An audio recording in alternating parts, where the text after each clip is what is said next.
Good afternoon, ladies and gentlemen. This is Lounging with Lisa, the video series that has me lounging all coming at you with thoughts of the day. Take note of my fever blister. Who could miss it? Anyhow, I'm just checking in because it's been such a sad time around here. Today's been really difficult for me. I've been bursting into tears and trying to meditate and think of Todd in a positive way. And,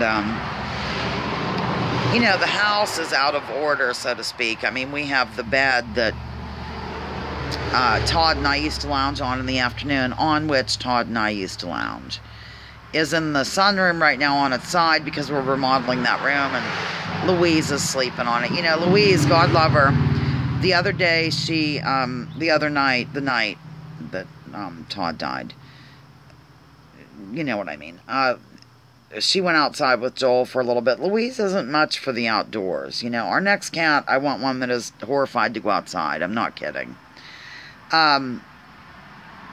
She walked all over that grave and smelled every inch of it. Joel leaned in through the bedroom window, didn't lean in. I mean, he whispered in through the bedroom window. I feel terrible for Perpetual. I mean, although I was home with the cat most of the time, of course. But, you know, he lived for that cat. You remember, ladies and gentlemen. He just, you know, was worried about him all the time and wanted to do this and get home and take him for a walk, and they had their special time and all that jazz. You know, the thing about Perpet, when it comes to cats, I ask him this. He doesn't care, like, if a cat is the most hideous-looking creature ever, like no hair or missing an eyeball or part of its ear's gone or just not an attractive cat, you know. He said that does not matter to him as long as they're real super loving. That's his criteria. Of course, Todd was very handsome and had an interesting pattern, I thought. So, it's just weird because I'm like this, ladies and gentlemen. I'm almost going to cry. I think I'm going to try not to. But, you know, I just think, oh, this is my first deadline day without Todd. Or, you know, this is my first time going to check the mail without Todd being alive and stuff. That's just how I am. I'm real sentimental and kind of ridiculous. But I'm thinking after next Tuesday, things will get a little, you know, a little bit easier because a week will have gone by. You know how it is with humans. It's like a year goes by. And you keep saying, oh, last year at this time, Uncle Bob and I went fishing, or, you know, whatever. I don't really have an Uncle Bob. That's just an example. So I just felt like coming at you for a minute and trying to be uplifting, but it's not working too much, is it? I've just been... Oh, and then I couldn't find my glasses, and an advertiser called me. Thank God she knew about what happened. A lot of people do, because I put it on Facebook. And plus, you know, word of mouth around here. And people are used to him from my column. Remember, I said a lot of people felt like they knew the cat because of what I'd written about him. But she understood totally. She has an elderly dog, actually, that's... The bigger breeds are only supposed to live maybe 10 to 12 years, and he's 13 and a half. So she was real sweet. I think most people are about it because most people have either had a pet or they have pets currently. So, yeah. Honest to Pete, here's what I think I might do, ladies and gentlemen. And, of course, I know that Perpetual won't watch this, so I'm safe to do whatever.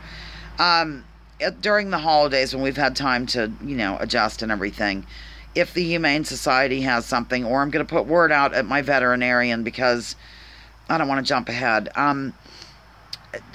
I'll probably get one for Joel for the holidays.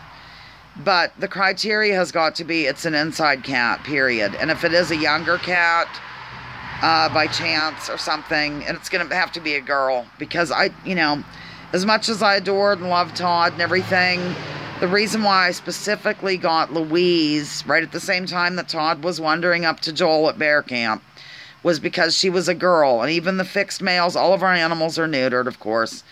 They tend to wander about. So the sad thing is, I love male animals. I actually prefer them to females. I had a male pony. You know, I just do. I like them. And Todd had such a cute personality. He would trot. He would spring when he trotted. And, you know, I used to say he reminded me of the Pink Panther with the sharp features and kind of slim physique. But anyhow, that's the criteria. Now, whenever we took all the cats out to the vet, I don't remember when it was, months ago, a year ago, whatever, they had something on the wall up there that an elderly couple had to move and into a nursing home. I was going to say funeral home, oh my God. and they had to get rid of their cat, their beloved cat, and, you know, things like that. That's what I would look for. Or a Humane Society cat or something. But really, honestly, it cannot go outside. Now, these girls do. They wander in and out. Louise could live if we let her, if we said no. She isn't that keen on it, although sometimes when I'm sitting here, she'll come out the front door. But, I mean, she stays so close to the house. And then Zoe and Mars, too. I mean, it's rare that Mars follows me to Mother. Zoe does. Zoe's been all over the property. But, yeah, indoors, it just has to be. We live here on Route 6. It's just not, it's not even right to do anything else. And like I said, we tried to keep Todd on a harness. We tried to do all that stuff, but it just, he was a wild mountain kitty when he came to Joel. So he had already had a life of outdoor living for 4 months or however old he was when he came to, I think he was about 4 months. So, anyhow, I don't know, I'm just sort of rambling as I do, ladies and gentlemen. So, I am getting back to somewhat of a normal attitude. But, you know, it's only been 2 days, so I can't expect miracles. I don't really know what's going on in the world too much. So, I can't really even bloviate about politics or any of that jazz. I've just been looking at night, to be frank with you. You know how I run kind of weird. I've been looking at... Oh, my phone's ringing. I can pause. Hold on. I'm back. It was Mother. We have company, too. My godmother, which is cute, because neither one of us are really godly type people. But we do... whatever. She's in town from San Diego. What was I saying? Oh, so last night I looked at some... you know, on my way to sleep and all, I listened to... some UFO jazz. I'm really kind of getting into it. It's fun. It's good. It's interesting. Keeps my mind off things. And it's just really amazing because I think a lot of times Americans, myself included, we kind of just think we're the only ones around or something. And then when you find out, like, you know, Chinese pilots have seen different things in the air and that, you know, unidentified flying object is clearly what it means. And, you know, people from all over the globe have experienced this. It sort of makes you think about it in a different way, I guess. So that was nice. It's kind of fun and interesting to me. Very interesting for many reasons. So I won't get off on a tangent. I just wanted to check in because I have not checked in. I mean, yesterday, just to thank everybody and all. And I just... I really appreciate my subscribers, how sweet everybody has been. And this weekend I'm not sure what I'm doing because I have to cover that Pumpkin Fest.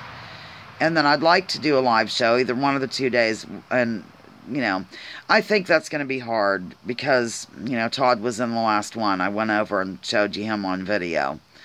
It's just everything's going to be weird to do the first time. Do you know what I mean? So bear with me, please.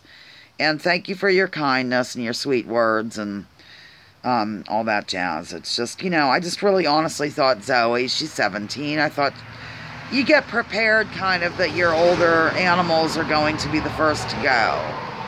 And, you know, just the dangers of living here with a kitty cat that liked to wander about like he did. And he would have been miserable if we didn't let him. So it's just dangerous. And so that's why next time... Even if we do get one, if I get one for Perpetch, it's just going to have to be an indoor kitty. That's all there is to it. We have harnesses still. I didn't tell you this, but we buried Todd with half of a dead mouse and 2 harnesses that were his. So that was kind of cute. But he had caught a mouse and, you know, clearly ate half of it, and we whipped it in there. You know, we do have that stuff. We have harnesses and stuff if Joel wants to take him for a walk or her. That's fine. But I think that just has to be a rule from now on. These 3 that we have now are going to be the last kitties that are in and out. Even if I have to get another litter pan, which I do not want to do, ladies and gentlemen. But, okay, so if you live around here or close to here and you know of any, you know, an elderly couple that has to go into a home or, you know, something like that where they have something, especially near the holidays, it could be sooner if it matches up and if it's meant to be. Just let me know. Okay, Lounging with Lisa, the video series that has me lounging. While coming at you with thoughts, feelings, and emotions of the day, please join me, join others, drop your political identities, let's focus on issues, leave labels at the door, and please research before you judge. And again, thank you so much for bearing with me, honestly, ladies and gentlemen. I'll try to have some, you know, laughter and stuff in future videos. Love you.